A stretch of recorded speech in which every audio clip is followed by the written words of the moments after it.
In today's episode of Spirit of Innovation Arts Across America, we discover how a nonprofit is changing the way people access their health care. Our approach is to try to provide as many services as we can. We also look at a community college's innovative higher education programs. We really are excited to see higher ed come here because we're tired of the brain drain. 3 remarkable young people join us at our roundtable to discuss youth engagement in the community. And we meet a young man whose star shines on the football field and the dance floor. Join Spirit of Innovation co-host, executive producer Diane Strand and director Scott Strand. Scott and Diane are the co-founders of the nonprofit JDS Creative Academy, co-owners of award-winning JDS Video and Media Productions Incorporated, JDS Actors Studio, and the co-authors of the best-selling book, Show Business, Breaking into the Industry as an Actor. Stay with us as the Spirit of Innovation Arts Across America team bring you impactful and innovative community news and information with the good to know and need to know that you expect. Spirit of Innovation Arts Across America starts now.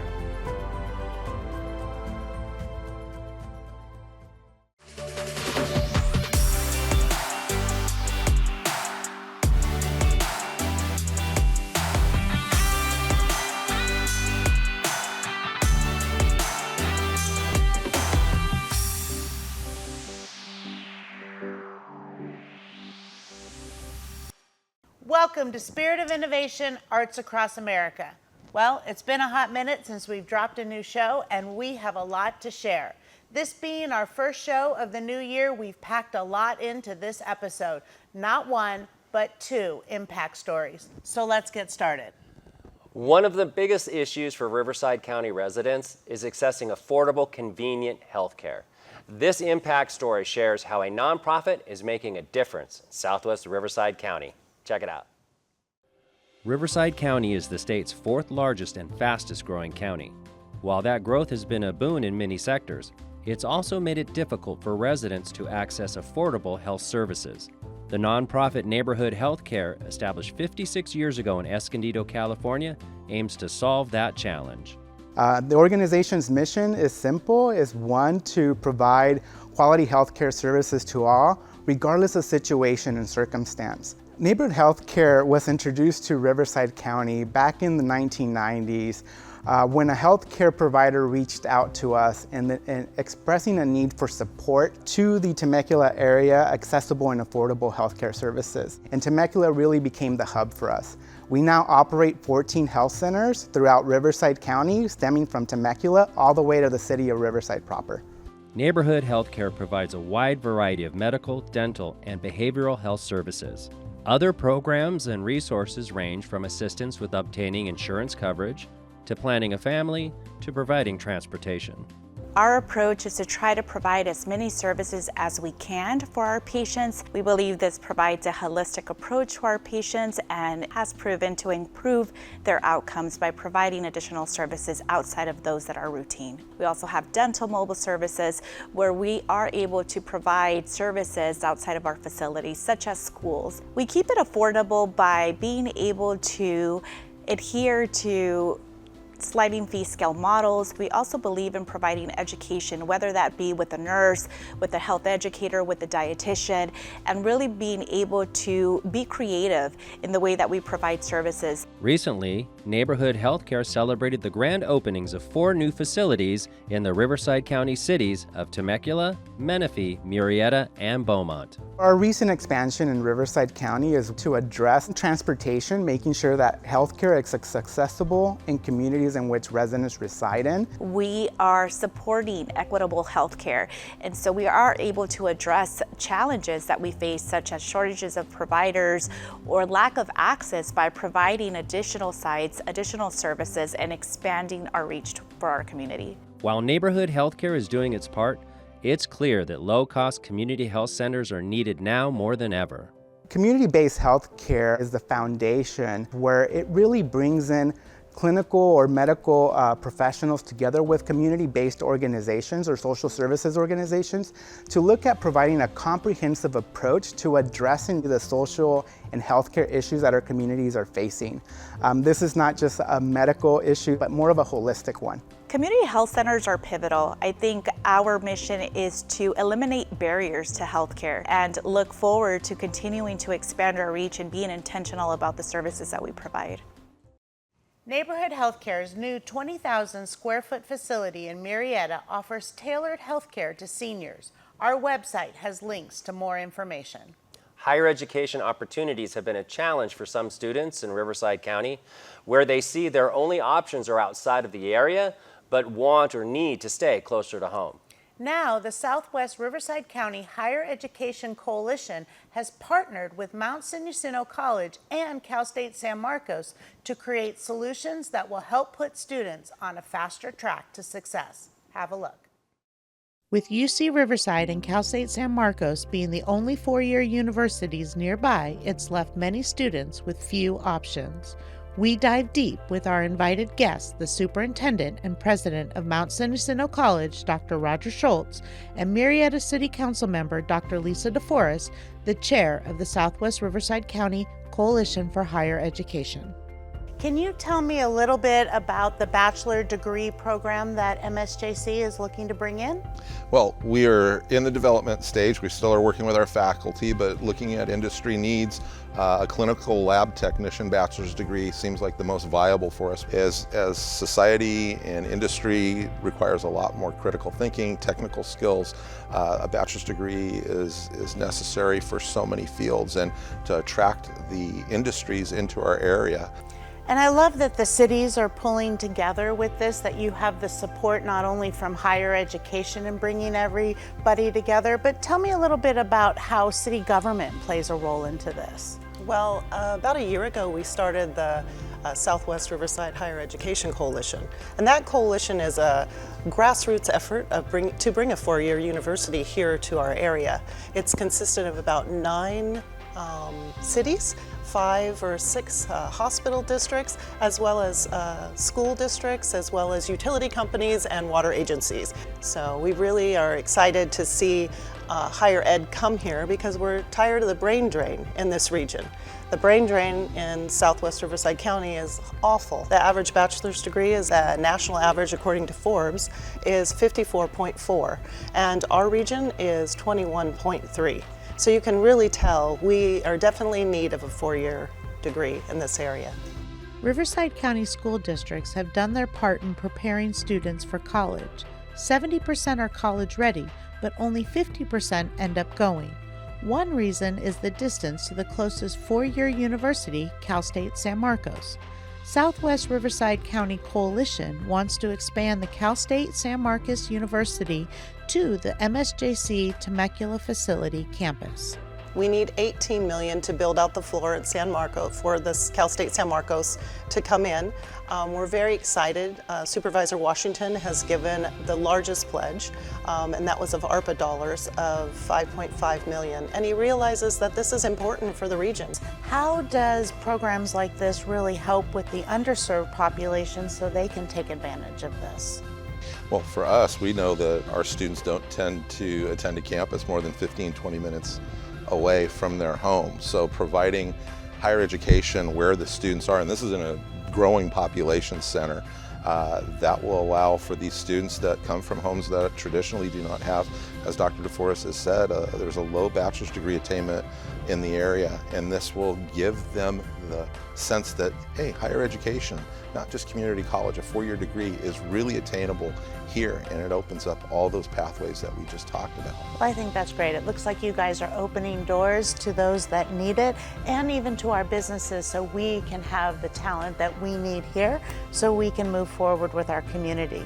Well, thank you so much for joining us, and we'll see you next time when we all get together to talk more higher ed. Thank you. The Southwest Riverside County Higher Education Coalition invites all who are interested to get involved as they advocate for higher education.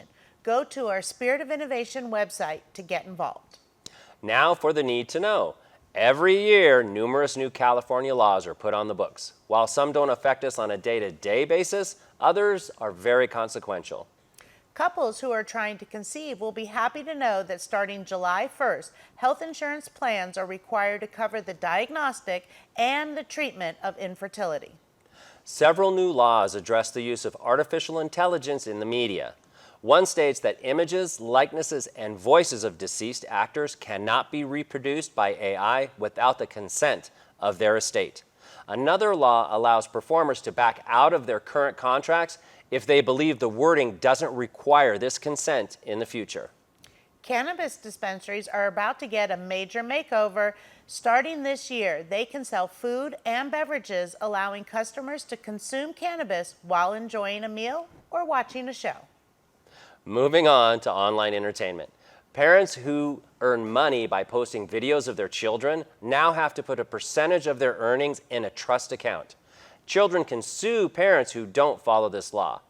We've only scratched the surface of all the new California state laws, so go to our website, spiritofInnovation.org, to learn more. For this month's roundtable, we brought in 3 community members who are not only remarkable for their community involvement, but also for what they've achieved at such young ages. Joshua English is 17 years old and has been with the Boy Scouts for 12 years. He is in the process of achieving the Eagle Scout rank. And he has autism, which makes his achievements even more exceptional. Also joining us is 16-year-old Zeal Marzette and 17-year-old Joey Justice. They are the co-leaders of A Joyful Noise, a special needs choir in Temecula. Have a look. Welcome to the Community Roundtable. We are excited. We have some fabulous youth on our roundtable today, so let's get started and talk about why youth programs are so important in our community. Joey, Zeal from Joyful Noise, why don't you share with us? Well, I definitely think that it's really important to get integrated with the community from such a young age. I feel like it's really helpful for personal growth and also social skills. Zeal? I think from personal experience, having that engagement in the community has helped me to see how my skills can impact others, and that really grows me as a person as I'm maturing and counts. And Joshua, it's a little different for you. You are a youth who's involved in these programs. Why is it important to have these programs available? Well, I think it's important because we're the future generation. We're going to be the politicians of the future. So I believe that when we're given the opportunity to integrate in the community, I think we should take it. I agree wholeheartedly. How do you feel like your program benefits those who are involved? I feel like it definitely helps them with their social skills as well. I mean, obviously it helps us as co-leaders, but we've seen such a big difference in their personalities and how outgoing they are. We see how much confidence that they gain from it. And it's so amazing to see that these people with special needs are able to reach that when people honestly don't even scratch the surface of that thought when they think about people with special needs. And it's a really amazing program for them. We see that with our participants as well. That confidence grows the more they get to work on certain projects. We just see it blossom. Well, that's showing some real leadership to take that initiation, which you all have in spades for all the wonderful youth programs that you're running or involved in. How do you feel like this has leveled up your leadership skills by being involved in these programs?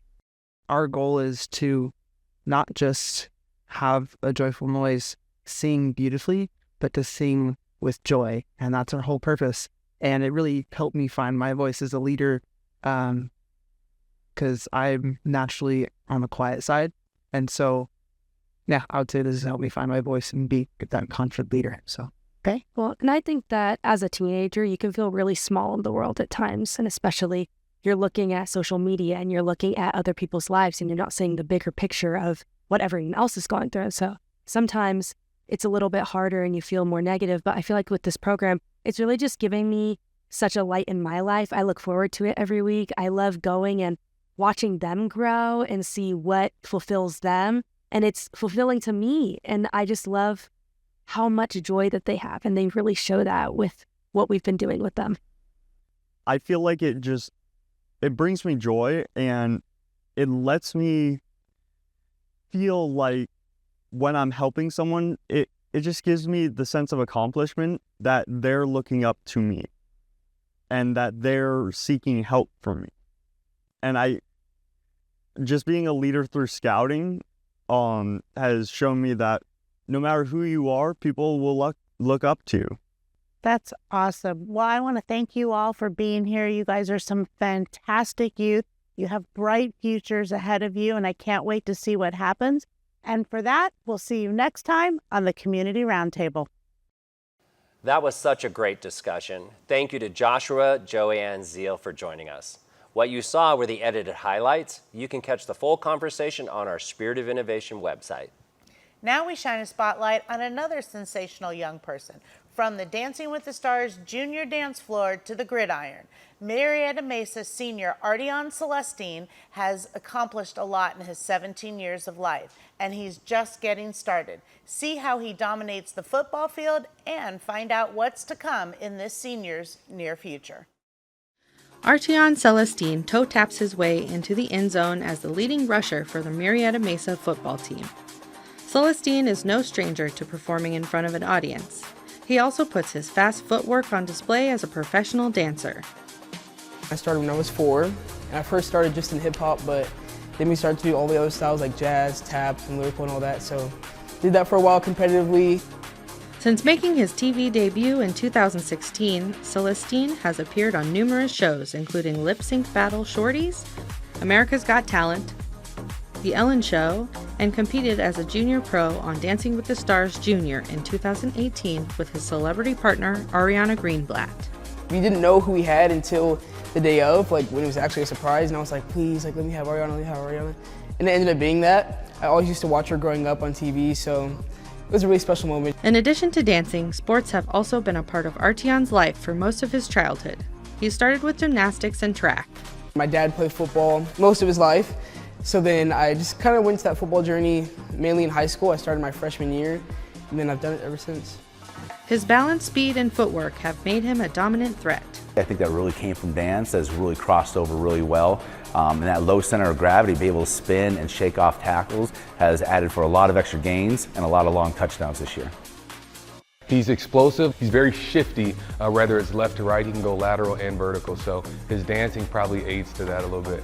While Artion has proven himself to be a star on the field, he's also a leader off the field. Athletics is a part of an extension that hopefully we can build great husbands, great fathers, great friends, and great community members. And what makes Artion most special is the fact that he already exemplifies that. He's always smiling, whether he's walking around during lunches and breaks, talking to different kids, being in classroom. And so just that little smile that he brings really helps kind of lighten the mood, helps add to the culture of Mesa. And he is the epitome of one of our students doing the best that he can, and he's doing an amazing job. With only a few months left in his senior year, Artion is looking toward the future and hopes to incorporate his two biggest passions.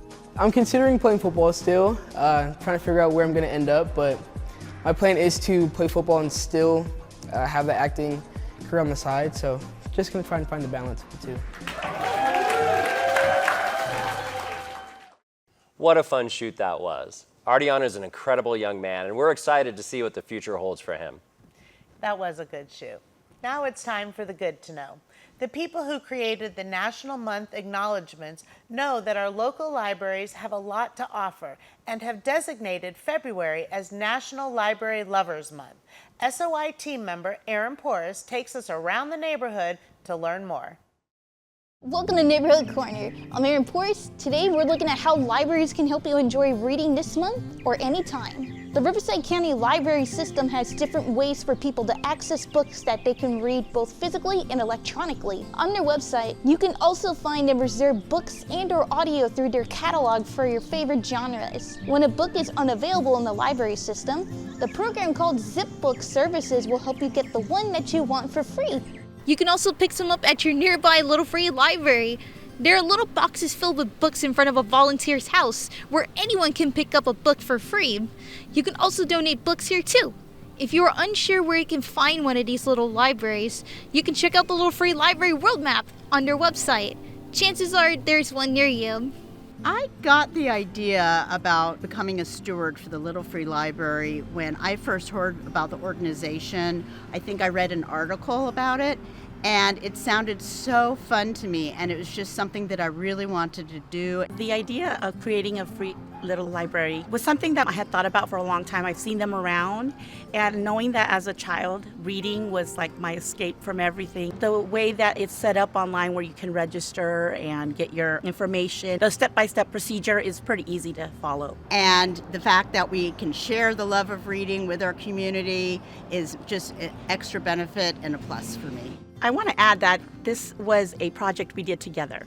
And even though we're neighbors, we don't always have time to spend together. So this gave us an opportunity to spend time doing something. A very special thanks to libraries, big and small. Finding books for everyone to read and enjoy has become very easy. If you have any recommendations of what to explore around the county, send us an email at spiritofinnovation@jdscreativeacademy.org. Now back to you in the studio. Thank you, Erin. Great job writing and editing the Neighborhood Corner segment. In March, the Little Free Library's 200,000th book sharing box will be established. To celebrate this milestone, they're giving away 200 Little Free Libraries to Title I schools across the country.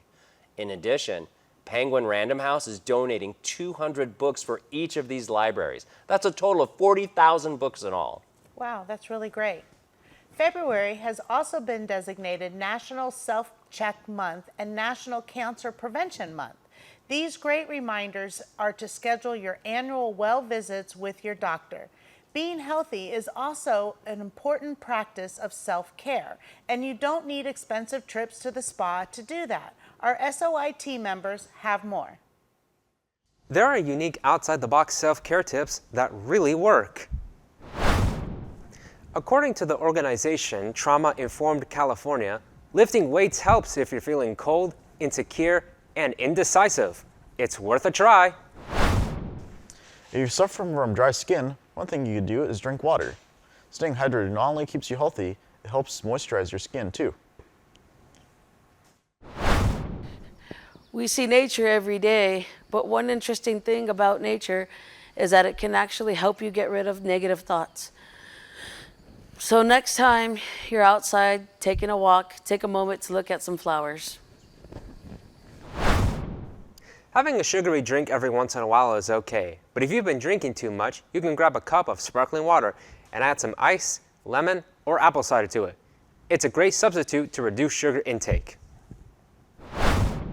Stress can be a mood killer, so if you're feeling overwhelmed, try dancing around the room to some of your favorite songs. Worried about the future, whether it's a test coming up or bills to pay? You can create your own happy story. Draw up a storyboard like this one and design a better ending. These tips might seem a little odd to try out, but they show that self-care doesn't require an expensive spa trip. Everything you need is close at hand to try out right now. Back to you in the studio. Thank you, Adam, Jordan, and Stephanie. You all did an amazing job. We told you that February is packed, and that includes it being Black History Month. You can find a list of affiliated events on our website, spiritofinnovation.org. As small business owners ourselves, we know how important it is to have a community of support for what you do. On our website, you'll find links to Black-owned businesses that you can support not only in February, but all year long. We're very busy here at the studio. Spring classes have already started, but it's not too late to join in. Stop by and learn creative writing or take backstage production or filmmaking classes. Musical theater class has also begun rehearsals for the production of Disney's Aladdin Jr.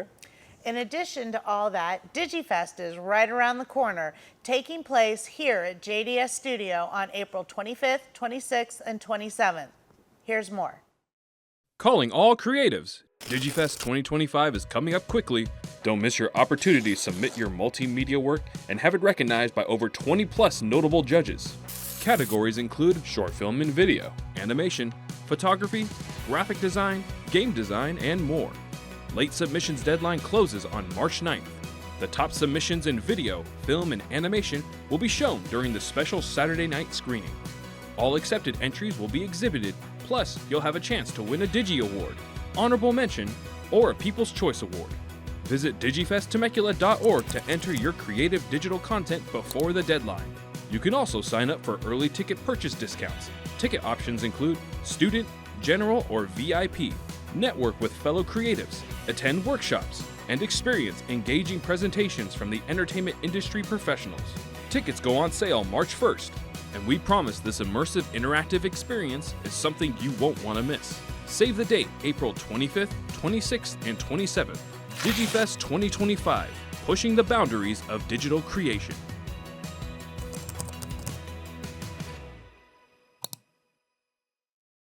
DigiFest Temecula celebrates many different forms of multimedia, and you still have time to submit your digital content creations. Go to digifesttemecula.org to learn more about the competition's late entry deadline. Tickets for the event go on sale March 1st. As we wrap up this episode, we want to send well wishes to our friends in Los Angeles and those affected by the fires. Please follow us on social media and subscribe to our #JDSFamily newsletter. It'll keep you in the know about everything that's happening in the world of creativity, Riverside County, and here at JDS Studio. We will be back with a new episode of Spirit of Innovation Arts Across America the first week of March. Our Spirit of Innovation website has current episodes, past episodes, and the individual segments. Find Spirit of Innovation on Rivco TV, Menifee, Murrieta, and Temecula local stations. Plus, you can catch us on YouTube and Facebook and streaming on Binge Networks, Tubi TV, and the Amazon Fire and Roku apps.